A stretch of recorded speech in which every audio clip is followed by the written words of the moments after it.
بسم اللہ الرحمن الرحیم۔ السلام علیکم۔ سلطان کہانی ٹی وی پر آپ سب کو خوش آمدید کہتے ہیں۔ رات گہری ہو رہی تھی، پورے محل میں اس وقت ویرانی چھائی ہوئی تھی، ہر طرف ہو کا عالم تھا۔ ایسے میں سلطان محترم رات کے اس پہر اپنی خوابگاہ میں داخل ہوئے۔ وہ پوری رات محل سے باہر رہے تھے۔ ان کی عادت تھی کہ وہ دن میں محل کے اندرونی امور نمٹاتے تھے اور رات میں کبھی کبھی محل کے بیرونی امور نمٹانے کے لیے گشت کیا کرتے تھے۔ ملکہ عالیہ انہیں دیکھ کر خوش ہوئی تھی۔ وہ ابھی تک جاگ رہی تھی اور ان کے آنے کا انتظار کر رہی تھی۔ سلطان کے آتے ہی ان کے چہرے پر ایک الگ خوشی دیکھنے کو نصیب ہوئی تھی۔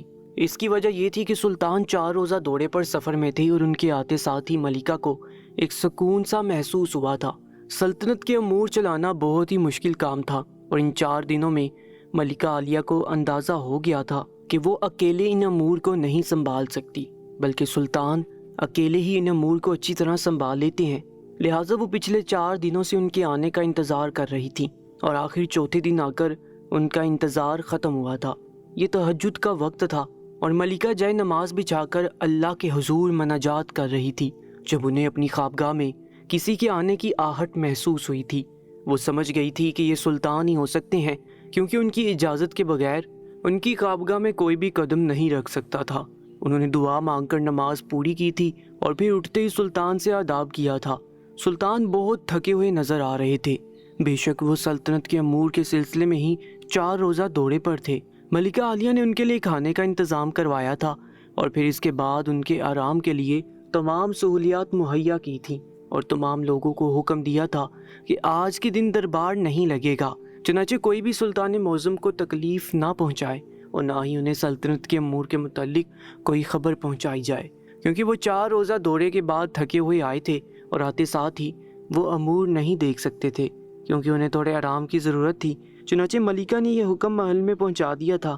سلطان کی غیر موجودگی میں دربار لگانے کا کام ملکہ عالیہ کیا کرتی تھی اور وزیر اس سلسلے میں ان کی مدد کیا کرتے تھے۔ اب سلطان آ گئے تھے تو ملکہ عالیہ سے یہ ذمہ داری ختم ہو گئی تھی۔ چنانچہ ملکہ نے سلطان کو اگلے دن سے امور نمٹانے کے لیے راضی کر لیا تھا۔ سلطان معظم کا بس نہ چلتا، ورنہ وہ اسی دن سے سلطنت کے بارے میں دلچسپی لینا شروع کر دیتے جس دن وہ دورے سے واپس آئے تھے۔ ملکہ عالیہ کے اصرار کے باعث انہوں نے خود کی صحت پر توجہ دینے کے لیے خود کو ذہنی طور پر تھوڑا سکون دینے کے لیے راضی کر لیا تھا۔ وہ ملکہ عالیہ کو تھوڑا کمزور سے دکھائی دیے تھے اور پریشان بھی، لیکن اس وقت ملکہ عالیہ نے ان سے کسی بھی قسم کے سوال جواب سے گریز کیا تھا۔ وہ نہیں چاہتی تھی کہ سلطان کو مزید پریشان کرے۔ ملکہ نے دل میں ارادہ کر لیا تھا کہ وہ کل صبح یہ معاملہ اٹھائیں گی اور ان سے جواب طلب کریں گی کہ ان کا دورہ کامیاب رہا یا نہیں، اور سلطنت کی بہتری کے لیے جو اقدامات کرنے جا رہے ہیں اس سلسلے میں ان کا دورہ ان کے لیے کیسا ثابت ہوا۔ سلطان معظم نے طعام تناول کرنے کے بعد فجر کی نماز کی ادائیگی کی تھی اور آرام فرمانے کی غرض سے لیٹ گئے تھے، کیونکہ ان کا ذہن مسلسل سوچوں میں گم تھا۔ انہیں سلطنت کے لیے قانون سازی کرنی تھی، کچھ نئے اصول بنانے تھے، کچھ اصولوں کی تجدید کرنی تھی، کچھ اصولوں کو توڑ کر نئے سرے سے نبھانا تھا اور کچھ میں جدت لانی تھی۔ سلطان یہ سارا حساب کتاب لگا رہے تھے اور یہی حساب کتاب کے دوران سلطان معظم کو نیند نے آن گھیرا تھا۔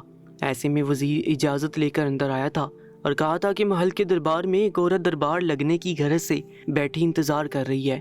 ملکہ نے وزیر کو جانے کا حکم دیا۔ وہ خود دربار میں تشریف لے آئی تھی۔ انہوں نے آنے والی عورت کو دیکھا تھا جو سر سے پاؤں تک ڈھکی ہوئی تھی۔ ملکہ نے اس عورت سے آنے کی وجہ معلوم کی تھی اور ساتھ ہی ساتھ یہ کہا تھا کہ آج الگ صبح ہی یہ منادی کروائی جا چکی ہے کہ دربار نہیں لگے گا، پھر وہ عورت کیوں کر صبح کی صبح محل کے دربار میں انتظار کر رہی ہے۔ اس عورت نے ملکہ عالیہ کو بغور دیکھا اور کہا کہ میں سلطنت کے سب سے آخری حصے میں رہتی ہوں، میں 2 دنوں سے گھر سے نکلی ہوئی ہوں اور تیسرا دن تھا کہ میں محل میں پہنچی ہوں۔ میرے پاس کچھ سواری نہیں ہے، نہ ہی میرے پاس کوئی اونٹ یا گھوڑا موجود ہے جس پر میں بیٹھ کر یہاں آ سکوں، چنانچہ میں پیدل ادھر سے نکلی تھی اور پورے 3 دن بعد یہاں تک پہنچی ہوں۔ میں نے راستے میں منادی سن لی تھی، لیکن میں گھر واپس نہیں جا سکتی تھی کیونکہ میرا آدھے سے زیادہ راستہ طے ہو چکا تھا، چنانچہ میں محل پہنچ آئی ہوں اور آپ سے امید کرتی ہوں کہ آپ میرے مسئلے کی سنوائی کریں گی اور اسے حل کرنے کی کوشش کریں گی۔ ملکہ عالیہ چند لمحے کے لیے خاموش ہو گئی تھی اور اس عورت کو بغور دیکھا تھا۔ وہ دبلی پتلی سی عورت اپنے چہرے پر چادر کا نقاب لگائے ہوئی تھی۔ اب ملکہ اس عورت کو واپس نہیں بھیج سکتی تھی کیونکہ وہ بہت دور سے سفر کر کے آئی تھی۔ اور نہ ہی وہ سلطان معظم کو جگا سکتی تھی کہ وہ اس کے مسئلے کی سنوائی کر سکے۔ چنانچہ ملکہ نے اس عورت سے کہا تھا کہ وہ اپنا مسئلہ ملکہ کو بتائے تاکہ وہ اس کا حل نکال سکیں۔ دوسری طرف عورت کا جواب سن کر ملکہ کو بے حد مایوسی ہوئی تھی۔ اس عورت نے ملکہ سے کہا تھا کہ میں اپنا مسئلہ صرف اور صرف سلطان معظم کو ہی بتا سکتی ہوں، اور میں اپنا مسئلہ انہیں اکیلے میں بتانا چاہتی ہوں۔ میرا مسئلہ بہت سنگین ہے، چنانچہ میں کسی اور کو اپنا مسئلہ نہیں کہہ سکتی۔ مجھے جتنا انتظار کرنا پڑے گا میں کر لوں گی، لیکن میں حل لیے بغیر یہاں سے نہیں جاؤں گی۔ ملکہ عالیہ اس عورت کی بات سن کر بالکل بھی غصہ نہ ہوئی تھی، بلکہ انہوں نے درباریوں کو حکم دیا تھا کہ اس عورت کو مہمان خانے میں ٹھہرا دیا جائے اور وہاں اس کی خاطر مدارت کی جائے، اور جب تک سلطان معظم دوبارہ دربار نہیں لگائیں اس عورت کو یہاں سے نہ جانے دیا جائے، بلکہ وہاں مہمان خانے میں ہی اس کا خیال رکھا جائے۔ ملکہ کا حکم سن کر درباریوں نے فوراً اس پر عمل کیا تھا اور اسے مہمان خانے میں لے آئے تھے۔ مہمان خانہ بہت اچھا بنا ہوا تھا اور بہترین تعمیر پر مشتمل تھا۔ وہ عورت بے حد غریب تھی، لیکن اس قدر شاہانہ کھانا اسے فراہم کیا گیا تھا کہ وہ اپنی تمام پریشانی بھول گئی تھی۔ اسے ملکہ عالیہ کا یہ انداز بے حد پسند آیا تھا کہ انہوں نے اس عورت پر رحم کھا کر اسے دربار سے واپس نہیں بھیجا تھا، بلکہ اسے محل کے مہمان خانے میں ٹھہرا کر اس کی خاطر مدارت کا انتظام کروایا تھا۔ ملکہ عالیہ نے اس کا دل جیت لیا تھا۔ وہ سوچ رہی تھی کہ جو ملکہ عالیہ اس قدر خوبصورت سوچ کی مالک ہے تو سلطان معظم کا کیا عالم ہوگا۔ ملکہ عالیہ کی اس قدر خیال رکھنے والی سوچ کی وجہ سے اس نے صبر کر لیا تھا اور خود کو یہ سمجھا لیا تھا کہ جہاں وہ 3 دن کا سفر کر کے آئی تھی وہاں 1 دن اور صحیح۔ ویسے بھی اسے درباریوں سے معلوم ہو گیا تھا کہ سلطان کل رات کو ہی محل میں تشریف لے آئے ہیں، چنانچہ وہ تھکن کا شکار ہے، اس وجہ سے دربار نہیں لگ سکا، ورنہ کوئی دن ایسا نہیں گزرا تھا کہ سلطان نے دربار لگانے میں کوئی کسر چھوڑی ہو یا کبھی سستی کا مظاہرہ کیا ہو۔ وہ عورت مطمئن ہو گئی تھی۔ وہ تمام شکایات جو دربار لگنے سے پہلے اس کے ذہن میں پیدا ہوئی تھی، ملکہ عالیہ کے رویے سے اس کے دل سے ساری شکایات نکل گئی تھیں۔ اب بس اسے اپنے مسئلے کا حل چاہیے تھا اور وہ اس کے لیے انتظار کر سکتی تھی۔ سلطان نے سفر سے آنے کے دوسرے دن ہی سلطنت کے امور سنبھال لیے تھے اور درباریوں کو حکم دیا تھا کہ محل میں دربار لگایا جائے۔ تمام فریادیوں کو اندر بٹھانے کا حکم دیا گیا تھا۔ سلطان کا حکم بجا لایا گیا تھا اور تمام فریادیوں کو اپنی اپنی باری کے انتظار کا کہہ کر سلطان کو اطلاع کر دی گئی تھی۔ سلطان معظم تشریف لے آئے تھے اور باری باری تمام فریادی اپنی فریاد سنا کر اپنے مسئلے کا حل وصول کر رہے تھے، یہاں تک کہ شام ہو چلی تھی۔ اب سلطان نے اعلان کر دیا تھا کہ دربار ختم کیا جائے۔ اسی اثناء میں ملکہ عالیہ تشریف لائی تھی اور انہوں نے سلطان کے کان میں کوئی بات کہی تھی، جسے سن کر سلطان نے درباریوں کو اعلان کرنے سے منع کر دیا تھا اور باقی بچ جانے والے فریادیوں کو کل لانے کا حکم دیا تھا۔ آہستہ آہستہ محل میں سناٹا چھا گیا تھا۔ اب وہاں دربار میں سلطان کے علاوہ کوئی بھی موجود نہیں تھا، چنانچہ سلطان نے حکم دیا تھا کہ اس عورت کو دربار میں لایا جائے جو کل سے مہمان خانے میں ٹھہری ہوئی ہے اور اپنے مسئلے کا حل چاہتی ہے، اور بقول ان کا مسئلہ انتہائی سنگین ہے۔ چنانچہ اس عورت کو لایا گیا تھا۔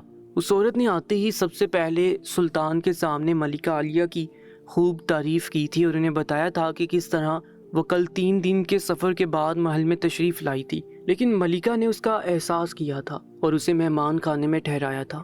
چنانچہ وہ اس بات کے لیے ملکہ کی بے حد شکر گزار ہے۔ سلطان معظم نے سر کے اشارے سے اس کا شکریہ وصول کیا تھا۔ اس کے بعد سلطان نے اس عورت سے کہا تھا کہ وہ اپنا مسئلہ بتائے۔ اس عورت نے چند لمحے کے لیے خاموشی اختیار کی اور اس کے بعد سلطان کو مخاطب کر کے کہا تھا کہ سلطان معظم، میرا مسئلہ مجھے خود بھی سمجھ نہیں آ رہا کہ کیا ہے۔ میرا مسئلہ یہ ہے کہ میرے ہاں 4 بچوں کی ولادت ہوئی اور چاروں کے چاروں مخنث یعنی تیسری جنس تھے اور پیدائش کے چند مہینے بعد ہی انتقال کر گئے تھے۔ اس عورت کے مسئلے کا پہلا حصہ سن کر سلطان معظم حیرانگی کا شکار ہوئے تھے، لیکن انہوں نے عورت کو نہیں ٹوکا تھا بلکہ اسے بات جاری رکھنے کا اشارہ کیا تھا۔ اس عورت نے مزید بات جاری رکھی تھی اور کہا تھا کہ مجھے سمجھ نہیں آتا کہ میرے بچے ہجرے کیوں پیدا ہوتے ہیں۔ مجھے ایسا لگتا ہے کہ میرے شوہر کی خواہش پورا کرنے کے طریقے میں کوئی غلطی ہے۔ اس عورت نے اپنی بات ابھی مکمل بھی نہیں کی تھی کہ سلطان معظم نے اسے خاموش کروا دیا تھا اور حکم دیا تھا کہ شاہی دائی کو بلوایا جائے جو اس عورت کا مسئلہ سکون سے سن سکے، اور وہ سمجھ گئی تھی کہ سلطان معظم اس سنگین اور حساس مسئلے کو خود حل کرنے کی بجائے کسی عورت سے ہی سنوائی کروا کر حل کروانا چاہتے ہیں۔ اس وجہ سے انہوں نے شاہی دائی کو بلوایا تھا اس عورت کو کوئی اعتراض نہیں تھا کیونکہ وہ خود بھی سلطان معظم کے سامنے اس مسئلے کو پیش کرنے میں ہچکچاہٹ کا شکار تھی۔ حالانکہ وہ گھر سے مکمل اعتماد کے ساتھ یہاں آئی تھی تاکہ وہ سلطان کے سامنے اپنے مسئلے کو رکھ سکے، لیکن سلطان کے سامنے مسئلہ بیان کرتے ہی اسے ہچکچاہٹ محسوس ہو رہی تھی، اور اس کے اسی مسئلے کو حل کرنے کے لیے سلطان نے شاہی دائی کو بلوا کر اس سے مسئلے کی تمام تفصیلات جاننے کا حکم دیا تھا۔ دائی ماں اس عورت کو پردے کے پیچھے لے گئی تھی اور تفصیلات بتانے کا حکم دیا تھا۔ اس عورت نے دائی ماں کو تفصیل بتائی تھی کہ مجھے لگتا ہے کہ میرا شوہر غیر فطری طریقے سے اپنی خواہش پوری کرتا ہے۔ مجھے لگتا ہے کہ شاید یہی وجہ ہے کہ میرے ہاں مخنث پیدا ہوتا ہے، کیونکہ کبھی کبھی مجھے شک بھی ہوتا ہے کہ کوئی اور وجہ بھی ہو سکتی ہے جو مجھے سمجھ نہیں آ رہی ہو۔ دائی چند لمحے کے لیے خاموش رہ گئی تھی اور پھر عورت سے ایک سوال کیا تھا جسے سن کر وہ عورت سوچ میں پڑ گئی تھی۔ دائی نے عورت سے کہا تھا کہ کیا اس کا شوہر اس کی کمزوری کی ایام میں اس کے پاس خواہش پوری کرنے کے لیے آتا ہے؟ اس عورت نے سوچ کر نفی میں سر ہلایا تھا اور کہا تھا نہیں، اس کے شوہر نے ایسا کبھی بھی نہیں کیا، بلکہ ایسے وقت میں وہ اس کا بہت خیال رکھتا ہے۔ کہتا ہے کہ مجھے معلوم ہے کہ اس وقت تمہیں بہت تکلیف ہوتی ہے، چنانچہ وہ ایسا کرنے کا سوچ بھی نہیں سکتا۔ دائی نے اسے گھر جانے کا کہہ دیا تھا اور کہا تھا کہ جلدی تمہارے مسئلے کا حل تلاش کر کے سلطان معظم خود تمہیں سپاہیوں کے ذریعے سے محل میں بلائیں گے، چنانچہ تم لوگ واپس لوٹ جاؤ، تمہارے مسئلے کا حل تلاش کیا جائے گا اور تمہیں جلدی پیغام پہنچا دیا جائے گا۔ وہ عورت مطمئن ہو کر گھر واپس لوٹ گئی تھی۔ اسے معلوم تھا کہ اسے مسئلے کا کوئی نہ کوئی حل ضرور نکالا جائے گا، کیونکہ وہ اولاد پیدا کرنا چاہتی تھی، لیکن جب 4 مخنث اولادیں پیدا کرنے کے بعد اب اس میں ہمت نہیں تھی کہ وہ ایک اور مخنث پیدا کرے اور پھر اسے کھو بھی دے۔ چنانچہ وہ صحت مند اولاد پیدا کرنا چاہتی تھی، لیکن اس سے پہلے وہ اس مسئلے کا حل چاہتی تھی کہ آخر ان دونوں میاں بیوی سے کہاں غلطی ہو رہی تھی۔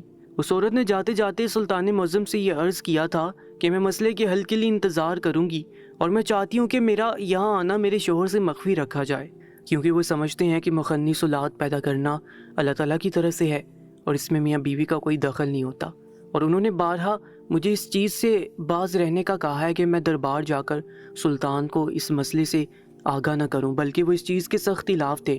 میں ان سے چھپ کر یہاں تک آئی تھی اور وہاں بھی واپس جاؤں گی تو انہیں نہیں بتاؤں گی، بلکہ ان سے چھپاؤں گی کہ میں سلطان سے مسئلہ عرض کر کے آئی ہوں۔ چنانچہ میں چاہتی ہوں میرے اس مسئلے کا حل مخفی طور پر مجھ تک پہنچایا جائے اور میرے شوہر کو نہ بتایا جائے۔ سلطان معظم نے اس سے وعدہ کیا تھا کہ وہ اس کے اس مسئلے کو نہ صرف مخفی رکھیں گے بلکہ اس کے شوہر کو بھی اس بات کا علم نہیں ہونے دیں گے۔ ساتھ ہی ساتھ انہوں نے دائی کو بھی کہہ کر اس بات کی یقین دہانی کروائی تھی کہ وہ اس عورت کا مسئلہ کسی سے بھی بیان نہ کرے اور نہ اس کے شوہر کو علم ہو سکے کہ وہ عورت یہاں دربار میں آئی تھی۔ سلطان معظم کے لیے یہ اپنی طرح کا ایک انوکھا واقعہ تھا۔ ایک عورت یہ انوکھا مسئلہ لے کر اس محل میں داخل ہوئی تھی اور سلطان معظم کے اوپر یہ ذمہ داری عائد ہوگی تھی کہ وہ اس مسئلے کا حل تلاش کرے اور جلد از جلد اس عورت تک پیغام پہنچا دے۔ سلطان معظم سوچ میں پڑ گئے تھے کہ آخر کس طرح معلوم کیا جا سکتا ہے کہ اس عورت کے گھر مخنث کیوں پیدا ہوتے ہیں۔ انہوں نے اگلے دن محل میں شاہی حکیم کو طلب کیا تھا۔ سلطان معظم کیسے اس مسئلے کا حل نکالیں گے وہ کوئی بھی نہیں جانتا تھا۔ یہاں سلطان نے سپاہیوں کو حکم دیا تھا کہ وہ چپکے سے اس عورت کا پیچھا کریں اور اس کے شوہر سے متعلق تمام معلومات حاصل کر لیں۔ سپاہیوں نے حکم کی تعمیل کی تھی۔ اس عورت کے رخصت ہوتے ہی اس کا پیچھا کرنے کی غرض سے روانہ ہو گئے تھے۔ سلطان معظم نے اگلے دن سپاہیوں کو طلب کیا تھا اور ان سے پوچھا تھا کہ انہوں نے اس عورت کے شوہر کے متعلق کیا معلومات اکٹھی کی تھی۔ سپاہی آگے بڑھے تھے اور انہوں نے بتایا تھا کہ ہم نے جب عورت کا پیچھا کیا تھا تو راستے میں ہی وہ عورت ایک دکان پر رکی تھی۔ دکان محل سے کوئی 8 میل دور تھی۔ اس دکان کے قریب آتے ہی اس عورت نے وہاں موجود مرد کو مخاطب کر کے کہا تھا کہ گھر کے لیے فلاں فلاں سامان کی ضرورت ہے، تم لے کر آ جانا، جس سے اندازہ لگا لیا تھا کہ وہ عورت اس کی بیوی ہے اور وہ آدمی اس کا شوہر ہے، یعنی اس کا شوہر سلطنت کے بیچوں بیچ مشہور قالین کی دکان کے مالک کے پاس ملازم کے طور پر کام کرتا ہے۔ وہ صبح سے لے کر شام تک وہیں موجود ہوتا ہے اور شام ڈلتی وہ گھر کی طرف روانہ ہو جاتا ہے۔ اس کی آمدنی یہی کوئی 6 دینار ہے، اس میں سے وہ بڑی مشکل سے گزر بسر کرتے ہیں۔ ان کی اب تک کوئی اولاد نہیں ہے اور لوگوں سے سننے میں آیا ہے کہ ان کی 4 اولادیں پیدا ہو کر بہت ہی جلد اس دنیا سے رخصت ہو گئی تھی۔ ان کی عمریں 4 مہینے سے بھی کم تھی۔ اب سلطان مطمئن ہو گئے تھے کہ اس عورت نے جو کچھ بھی بتایا تھا وہ سچ تھا۔ انہوں نے سپاہیوں سے تمام معلومات لینے کے بعد انہیں جانے کا حکم دے دیا تھا اور پھر دائی کو بلایا تھا تاکہ اس سے مزید تفصیلات جان سکیں۔ دائی سلطان کے کہنے پر حاضر ہوئی تھی اور اس نے سلطان کو بتایا تھا کہ جو کچھ ضروری سوال اسے اس عورت سے پوچھنے تھے اس نے اس سے پوچھ لیے تھے، جس کا جواب اسے نفی میں ملا تھا۔ اس جواب کے بعد اس بات کا امکان ختم ہو جاتا ہے کہ ان کی خواہش پوری کرنے کے عمل میں کوئی کمی یا غلطی ہے، بلکہ ایسی کوئی بات نہیں ہے۔ اس عورت کے مطابق اس کا شوہر غیر فطری طریقے سے اپنی خواہش مکمل کرتا ہے، لیکن جب میں نے اس سے سوال کیے تو مجھے اس حد تک معلوم ہو گیا کہ ایسا کچھ بھی نہیں ہے اور وہ محض اس عورت کا وہم ہے۔ سلطان معظم کے لیے مسئلہ اور بھی زیادہ پیچیدہ ہوتا جا رہا تھا اور وہ سوچ رہے تھے کہ آخر کیسے اس مسئلے کو حل کیا جا سکے۔ ان کے ذہن میں خیال گزرا تھا، انہوں نے اس پر عمل کرنے کی ٹھان لی تھی۔ وہ سب سے پہلے شاہی امام کے گھر میں بھیس بدل کر تشریف لائے تھے۔ وہ امام صاحب سلطنت کے امام صاحب مقرر کیے گئے تھے، جب جب ان کی ضرورت پڑتی تب تب انہیں طلب کر لیا جاتا۔ سلطان معظم ان کے گھر تشریف لے گئے تھے اور انہوں نے ان کے سامنے وہ تمام سوالات رکھ دیے تھے جو ان کے ذہن میں کل سے اس عورت کا مسئلہ سننے کے بعد گھوم رہے تھے۔ انہوں نے سب سے پہلے امام صاحب سے سوال کیا تھا کہ مخنث ہجرہ کیا ہوتا ہے اور اس کی پیدائش کیسے وجود میں آتی ہے۔ امام صاحب نہیں جانتے تھے کہ بیس بدل کر یہ سلطان معظم ہی موجود ہیں، چنانچہ انہوں نے غصہ کیا تھا کہ وہ کیسے سوالات لے کر ان کے پاس آیا ہے۔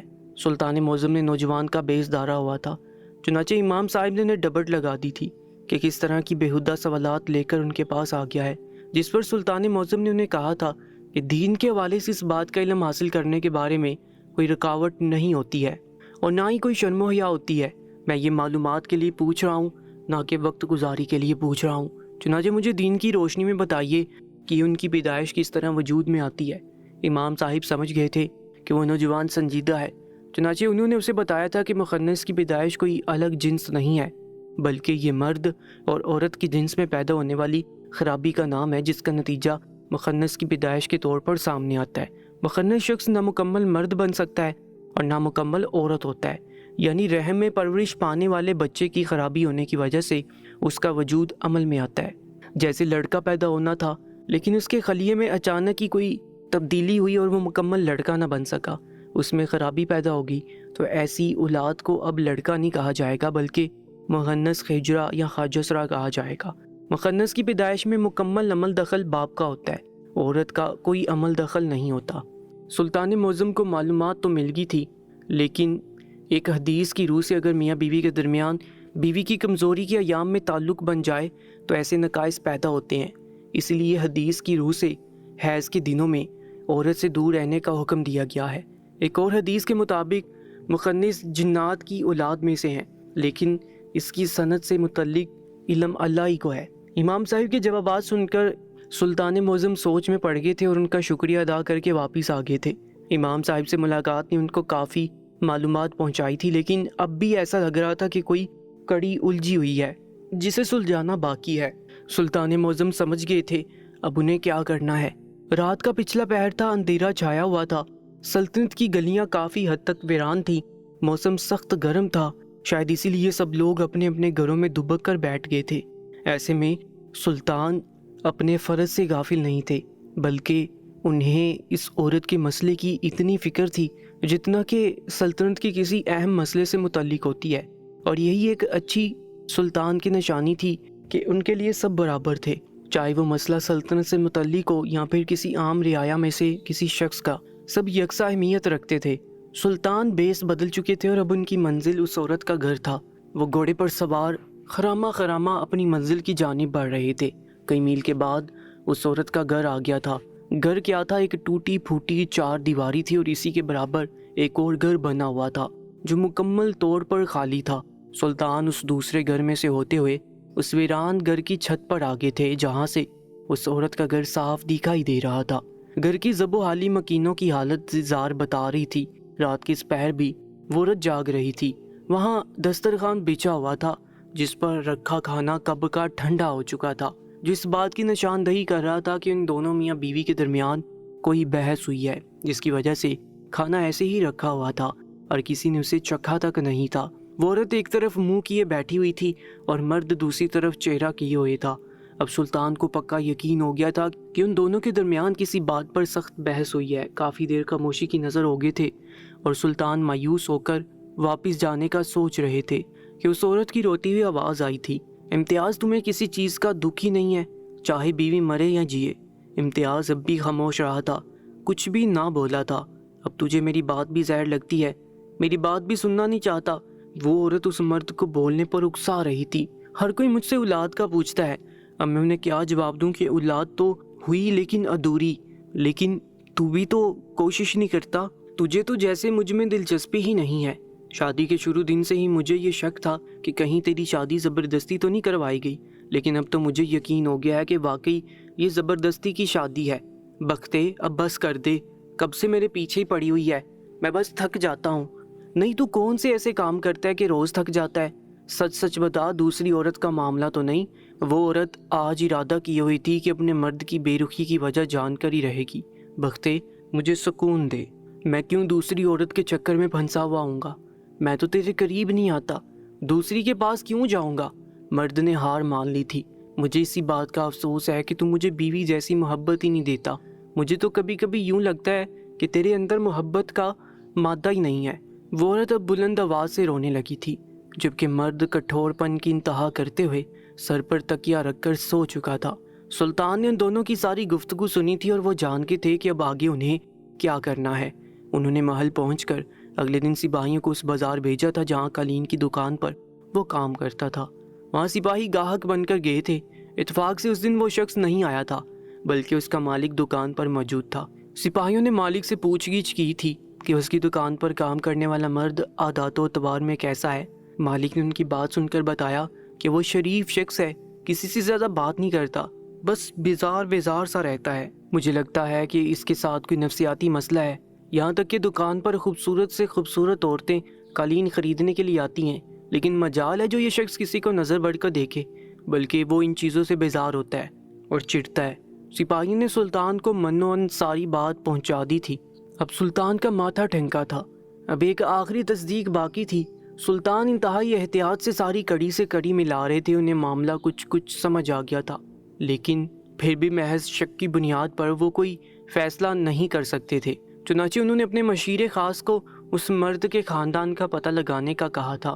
مشیر خاص حکم بجا لایا تھا اور وہ معلومات لے کر سلطان کے دربار میں آ گیا تھا، جس کے مطابق اس مرد کی والدہ دور پڑے کسی گاؤں میں رہتی ہے۔ اس کے 4 بیٹے اس کے ساتھ ہی رہتے تھے، جبکہ یہ سب سے چھوٹا اور آخری بیٹا ہے۔ اس کی ماں نے اس کی شادی جلدی کروا دی تھی اور پھر اسے اس گاؤں میں بھیج دیا تھا جہاں یہ رہائش پذیر ہے۔ سلطان نے حکم دیا تھا کہ جس گاؤں میں اس کی والدہ رہتی ہے وہاں جانے کے لیے گھوڑے تیار کیے جائیں۔ سلطان اب بھی اپنی پوری تسلی کرنا چاہتے تھے تاکہ کسی بھی قسم کے ابہام سے بچا جا سکے۔ چنانچہ گھوڑے تیار کیے گئے تھے اور انہیں اس گاؤں میں لے جایا گیا تھا جہاں وہ عورت رہتی تھی۔ سلطان معظم بالآخر 3 دن کے سفر کے بعد اس گاؤں پہنچ گئے تھے۔ اس گاؤں میں سب سے آخری گھر اس بیوہ عورت کا تھا جس کے 5 بیٹے تھے۔ اس گاؤں میں کل ملا کر 300 گھر تھے۔ وہ گاؤں کافی بڑا تھا۔ سلطان نے اپنے باقی سپاہیوں کو گاؤں کی سرحد پر کھڑا کیا تھا تاکہ صرف سلطان ہی اندر جا سکے اور کوئی انہیں پہچان نہ سکے۔ اس مقصد کے لیے انہوں نے سادہ لباس کو چنا تھا تاکہ کوئی ان کے قیمتی لباس کو دیکھ کر ان پر سلطان کا گمان نہ کرے۔ سلطان پوچھتے پوچھتے اس بوڑھی عورت کے گھر پہنچ گئے اور خود کو مسافر ظاہر کیا کہ جو راستہ بھٹک گیا تھا۔ اس عورت نے سلطان کو اپنے گھر میں ایک رات رہنے کی اجازت دے دی تھی۔ ادھر ادھر کی خوب ساری باتوں کے بعد انہوں نے پوچھا تھا کہ آپ کے کتنے بچے ہیں؟ وہ عورت پرجوش ہو گئی تھی۔ اس نے 5 بیٹے کہا تھا۔ سلطان نے ان سے کہا تھا کہ لیکن آپ نے مجھ سے صرف 4 کی ملاقات کروائی ہے۔ وہ عورت اب پھنس گئی تھی، سوچ میں ڈوب گئی تھی کہ کیا جواب دیا جائے۔ سلطان نے اس 5ویں بیٹے کا حلیہ پوچھا تھا۔ اس بوڑھی عورت کو سب یاد تھا اور اچھی طرح یاد تھا۔ اس نے سلطان کو بالکل ویسے ہی حلیہ بتایا تھا جیسا کہ اس کا اصل میں حلیہ تھا۔ اس نے بتایا تھا کہ اس کا بیٹا چوڑی چھاتی دار دراز قد ہے، بس اس کی آواز میں تھوڑا زنانہ پن جھلکتا ہے۔ ایک بار بچپن میں اس کی آواز بیٹھ گئی تھی، اسی وجہ سے پھر صحیح نہیں ہو سکی تھی۔ بوڑھی عورت کے چہرے سے لگتا تھا کہ وہ اپنے اس بیٹے کو بہت یاد کرتی ہے اور اسے اس کا انتظار بھی ہے۔ سلطان نے اس سے کہا تھا کہ اس کا وہ بیٹا دوسرے گاؤں میں کیوں ہے جبکہ سارے بیٹے یہاں موجود ہیں۔ اس بات کا جواب عورت نہیں دے سکی تھی اور رو دی تھی، لیکن جلدی خود پر قابو پا لیا تھا کہ میرا بیٹا پسند کی شادی کرنے والا تھا، اس لیے ہم نے اسے یہاں سے نکال دیا تھا اور دوسرے گاؤں بھیج دیا تھا۔ سلطان کو بوڑھی عورت کی اس بات پر یقین نہیں آیا تھا اس لیے انہوں نے تھوڑا جھجکتے ہوئے بالآخر عورت سے کہا تھا کہ کیا وہ سچ کہہ رہی ہے کہ اس کی شادی پسند سے ہوئی تھی۔ وہ عورت اب چونک گئی تھی اور اس نے سلطان کو بغور دیکھا تھا، پھر کہا تھا کہ کیا وہ اس کو جانتا ہے جو اس کے متعلق ہی سوالات کیے جا رہا ہے۔ سلطان نے بہانہ گھڑا تھا کہ جس طرح کے حلیے والے انسان کی آپ بات کر رہی ہیں، میں اسی گاؤں میں جہاں آپ بتا رہی ہیں اس انسان سے ملا تھا، لیکن مجھے تو کہیں سے یہ نہیں لگ رہا تھا کہ اس کی شادی پسند کی ہے، بلکہ وہ تو اس کا ذکر بھی نہیں کر رہا تھا، بلکہ خاموش تھا، چپ چپ رہتا تھا۔ حالانکہ اس کی عورت بھی حسین ہے، لیکن اس کی بیزاری اور خاموشی کی وجہ میری سمجھ سے باہر ہے۔ وہ عورت سلطان کی بات سنتے ہی پھوٹ پھوٹ کر رو پڑی تھی اور ساتھ ہی ساتھ یہ کہتے جا رہی تھی کہ مجھ سے بہت بڑی غلطی ہو گئی ہے، میں نے اپنے بچے کے ساتھ بہت بڑا ظلم کر دیا، اور اس لڑکی کے ساتھ بھی کہ جس کا وہ شوہر ہے۔ سلطان نے اس سے سارا ماجرا پوچھا تھا۔ وہ عورت تھوڑی دیر روتی رہی، اس کی بوڑھی آنکھیں بھی اب رو رو کر تھک چکی تھیں، اس لیے اس نے سلطان کو اپنی کہانی بتانا شروع کر دی تھی۔ سلطان اس کہانی کو بغور سن رہے تھے، اور جیسے جیسے وہ عورت کہانی بتا رہی تھی ویسے ویسے سلطان کے ماتھے کی لکیروں میں واضح طور پر اضافہ نظر آیا تھا۔ سلطان معظم نے اس گاؤں میں جانے سے پہلے اپنے 2 خاص بندوں کو اس جوڑے کے پیچھے لگایا ہوا تھا تاکہ ان کی جاسوسی کی جائے اور ان کے 6 دن کے حالات وہاں سے نوٹ کر کے سلطان کو بتائے جائیں۔ چنانچہ سلطان معظم کے 2 خاص آدمی وہاں روزانہ رات کو اس ویران گھر کے پاس سے جھانک کر گھر کے حالات قلم بند کرتے تھے۔ چونکہ سلطان کا گاؤں جانے کا سفر ہی 6 دن کا تھا، یعنی 3 دن جانے اور 3 دن آنے میں، سلطان نے اپنے پیچھے ملکہ عالیہ کو ذمہ داری سونپی تھی کہ وہ روز کی معلومات ان 2 خاص آدمیوں سے لے کر مجھے 6 دن کی مکمل معلومات ایک ساتھ بتائے۔ چنانچہ ایسا ہی کیا گیا تھا۔ ان 2 آدمیوں نے پہلے دن کہا تھا کہ وہ مرد چپ چاپ گھر آیا تھا، کھانا کھا کر سو گیا تھا۔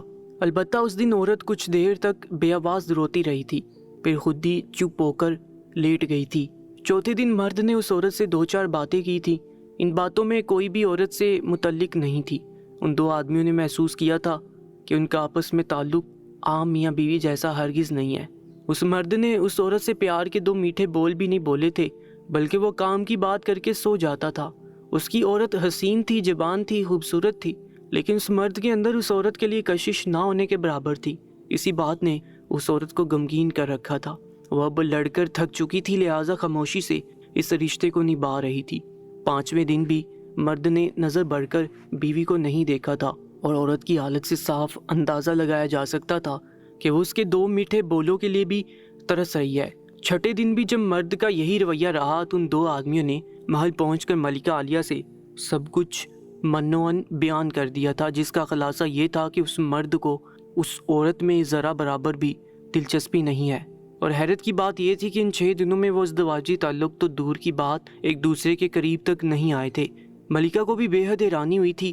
اب وہ سلطان معظم کا انتظار کر رہی تھی تاکہ جلدی اس گتھی کو سلجھایا جا سکے جس نے سلطان کو پریشان کیا ہوا تھا۔ بوڑھی عورت نے سلطان کو اپنی کہانی سنائی تھی۔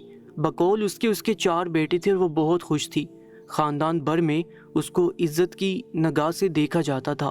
جو کوئی سنتا کہ اس عورت کے 4 بیٹے ہیں اس کے پاس چلا جاتا اور اس پر رشک کرتا۔ اس زمانے میں بیٹے کی ماں بننا بہت فخر کی بات تھی۔ پھر وہ 5ویں دفعہ امید سے ہوئی، اور اس بار بھی سب نے پہلے سے ہی کہہ دیا تھا کہ بیٹا پیدا ہوگا۔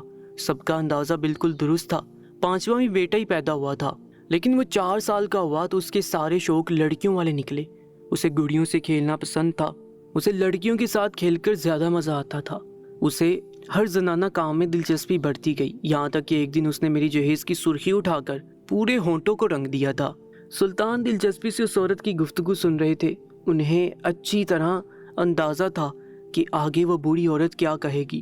اس بوڑھی عورت نے کہا تھا کہ میں سب کی نظریں بچا کر اسے ایک دائی کے پاس لے گئی تھی، جہاں دائی نے کافی دیر اس کا معائنہ کرنے کے بعد مجھ پر غم کے پہاڑ توڑے تھے کہ تمہارا بچہ اصل میں تو مرد دکھائی دیتا ہے، اس میں اصل خصوصیات ساری عورتوں والی ہیں، اس کی یہ خصوصیت ہی اسے عورت بناتی ہے، وہ مرد ہو کر بھی مرد نہیں بلکہ عورت ہے، اسی وجہ سے اس کے رویے میں تبدیلی آئی ہے کہ اس کے اندر خارج ہونے والی تمام رطوبتیں زنانہ ہیں۔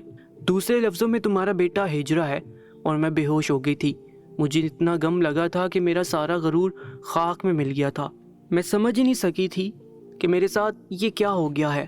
اب میں یہ راز کسی کو بتا نہیں سکتی تھی۔ میں نے اس پر سختی کرنی شروع کر دی، جس کا نتیجہ یہ نکلا کہ اس نے زنانہ حرکتیں تو میرے ڈر سے چھوڑ دی، لیکن وہ اپنے اندر کو نہیں بدل سکا تھا۔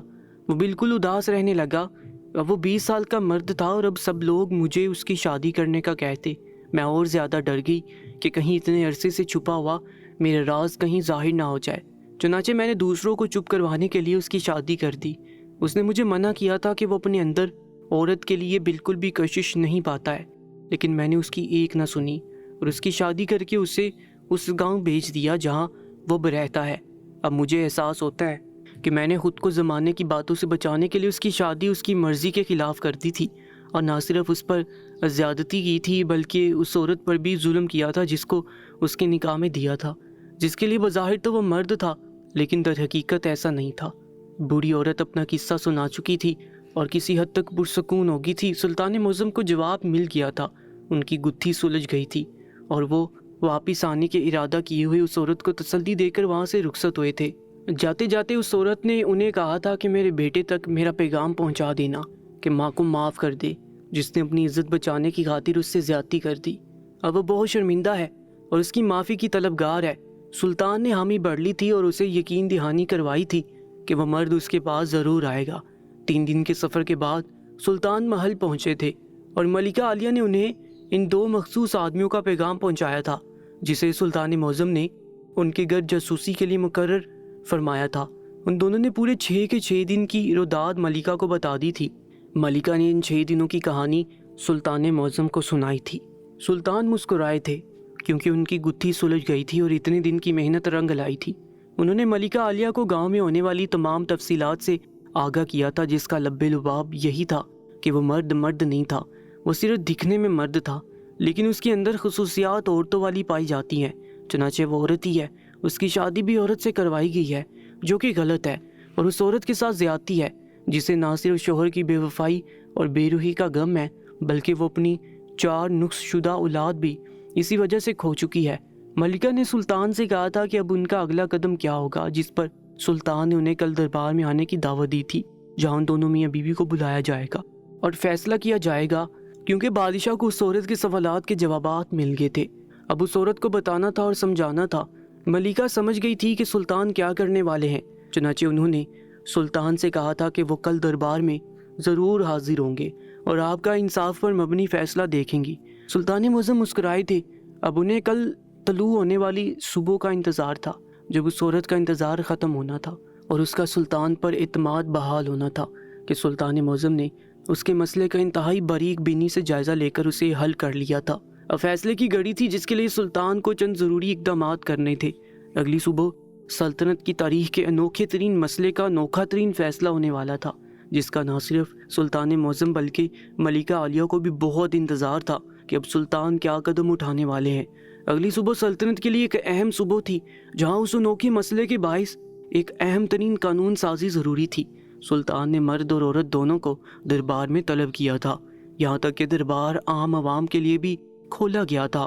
اس دربار کے ذریعے ایک بہت اہم پیغام سلطان کو عوام کو دینا تھا۔ چنانچہ نہ صرف ان مرد و عورت بلکہ شاہی امام کو بھی بلوا لیا گیا۔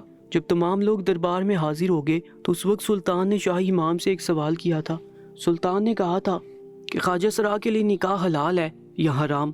شاہی امام نے سلطان کا جواب تحمل سے سنا تھا۔ شاہی امام نے جواب دیا تھا کہ اسلام کی روح سے اگر کسی مخنث میں مرد اور عورت کی تمام خصوصیات مساوی یعنی برابر ہیں تو اس کا کسی سے بھی نکاح جائز نہیں، لیکن اگر کسی مخنث میں مرد ہونے کی خصوصیات عورت سے زیادہ ہیں تو وہ کسی عورت سے نکاح کر سکتا ہے اور اس کا نکاح شرعاً جائز ہے، لیکن اگر کسی مخنث میں مرد کی نسبت عورت کی خصوصیات زیادہ ہیں تو اس کا نکاح کسی مرد سے شرعاً جائز ہے۔ سلطان معظم نے کہا تھا کہ شاہی امام کے جواب کو تمام لوگ اپنے ذہن میں بٹھا لیں۔ اس کے بعد انہوں نے اس مرد کو بلایا تھا جو حیران و پریشان اس تمام کارروائی کو دیکھ رہا تھا، اور عورت بھی خاموشی سے سب سن رہی تھی لیکن کچھ بول نہیں رہی تھی۔ اب شاہی حکیم کو بلوایا گیا تھا اور اس کے بعد پردے کے پیچھے شاہی حکیم نے اس مرد سے کچھ سوالات کیے تھے، اور تسلی بخش جواب دینے کے بعد شاہی حکیم نے سلطان معظم کے کان میں کچھ کہا تھا۔ سلطان معظم مسکرائے تھے اور پھر تمام حاضرین کو مخاطب کر کے کہا تھا کہ میرے پاس اس سلطنت کے دربار میں ایک بہت انوکھا مسئلہ پیش کیا گیا تھا۔ ایک عورت آئی تھی اور اس نے کہا تھا کہ اس کے بچے مخنث پیدا ہوتے ہیں اور اس کے بعد مر جاتے ہیں، جبکہ ہم دونوں کوئی غیر شرعی اور غیر فطری عمل نہیں کرتے۔ میں نے تمام تحقیق کے بعد اس نتیجے پر پہنچا ہوں کہ وہ مرد جس سے اس عورت کا نکاح ہوا ہے وہ دراصل مخنث ہے، اور یہ بات اس عورت سے بھی چھپائی گئی ہے، جبکہ مرد کو معلوم ہے اس عورت کی ساس اس بات کو جانتی تھی کہ اس کا 5واں بیٹا مخنث پیدا ہوا ہے، لیکن اس نے زمانے بھر سے یہ بات چھپائی تھی تاکہ اس کی عزت پر کوئی آنچ نہ آ سکے۔ عورت کو سیرے سے اس بات کا کچھ علم ہی نہیں ہے۔ میرے بیس بدل کر آنے سے معلوم ہوا ہے کہ وہ عورت اس بات سے قطع نظر اپنے مرد سے توجہ اور محبت کے لیے لڑتی رہی ہے، جبکہ قصور اس مرد کا بھی نہیں تھا، قصور اس ماں کا تھا جس نے اس مرد اور عورت دونوں کی زندگی برباد کی۔ اس مرد میں خصوصیات عورتوں والی زیادہ ہیں، اور چونکہ یہ مخنث ہے تو اس کا نکاح اس عورت سے شرعاً جائز ہی نہیں بلکہ اس کا نکاح باطل ہے۔ ان دونوں کے درمیان علیحدگی کروائی جائے گی۔ وہ عورت تڑپ اٹھی تھی اور اس نے مرد کی طرف دیکھا تھا اور کہا تھا کہ تم نے اتنے سال میری زندگی برباد کر دی، یہاں تک کہ تمہارے پیچھے میں نے اپنی 4 اولادیں بھی کھو دی، اور تمہاری وجہ سے وہ مخنث تھی۔ سلطان معظم نے اس عورت کو خاموش کروا دیا اور کہا تھا کہ اس میں اس مرد کا کوئی قصور نہیں، یہ اللہ کی طرف سے ہے، قصور اس عورت کا ہے جس نے دونوں کی شادی کروائی ہے۔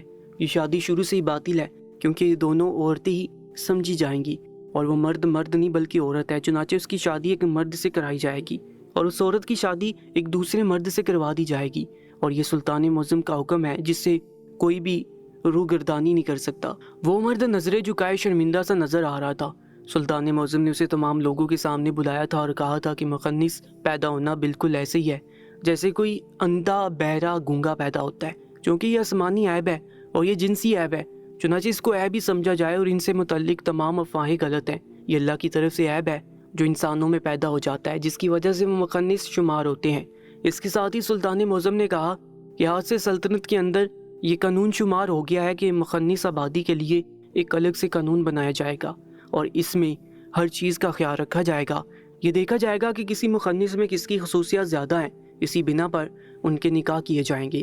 سلطنت کی اجازت کے بغیر کوئی مخنث شخص کسی دوسرے مخنث سے شادی نہیں کر سکتا جب تک کہ وہ مکمل مرد یا عورت نہ سمجھا جائے۔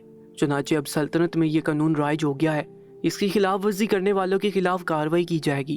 دوسری طرف سے میں تمام والدین سے التماس کرتا ہوں کہ اگر ان کی نسلوں میں کوئی مخنث نہیں ہے، ان کی نسل میں کوئی مخنث ان کی وجہ سے پیدا ہو گیا تو اسے حقیر مت سمجھے، اور اول تو اسے خود ہی پالیں، لیکن اگر اسے گن کھا کر آپ اسے پالنا نہیں چاہتے تو سلطنت کے بنائے ہوئے مخنث لوگوں کی آبادی میں اسے چھوڑ دیا جائے، جہاں ان کی بہترین پرورش کی جائے گی، انہیں بہترین ہنر سکھایا جائے گا، انہیں معاشرے کا کارآمد فرد بنایا جائے گا، اور ان کے نکاح بھی کیے جائیں گے جو شرعی لحاظ سے صحیح ثابت ہوتے ہیں۔ اس لحاظ سے یہ کہتے ہوئے دربار ختم کر دیا گیا تھا، اور ملکہ عالیہ سلطان معظم کے اس فیصلے سے بے حد خوش ہوئی تھی۔